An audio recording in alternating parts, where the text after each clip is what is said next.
ഇന്നലെ പട്ടിയും പൂച്ചയും തമ്മിലുള്ള അടി നടന്ന് കടിച്ചു കൊന്നു. കാൽപ്പാടുകൾ കണ്ടോ? വിഷയമായി. വലിയ പട്ടിയായിരുന്നു. അടിച്ചവസാനം കൊന്നവനെ തള്ളി. അതുകൊണ്ട ശത്ത് മലച്ച് കിടക്കുന്നു പാവം. ഓ മൈ ഗോഡ്, ചോരയൊക്കെ ഉണ്ട് മുമ്പിൽ. ചത്തുപോയി. വലിയൊരു പൂച്ച.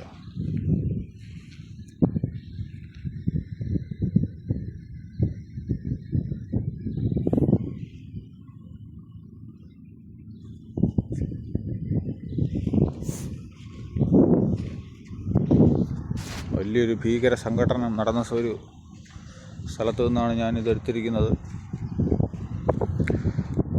ആരും വന്നിട്ടില്ല. ഫർദർ ഇൻവെസ്റ്റിഗേഷനായിട്ട് ആരെങ്കിലും എത്തുമെന്ന് പ്രതീക്ഷിക്കുന്നു. ക്യാമറാമാൻ ബാലുവിനോടൊപ്പം ബാലു.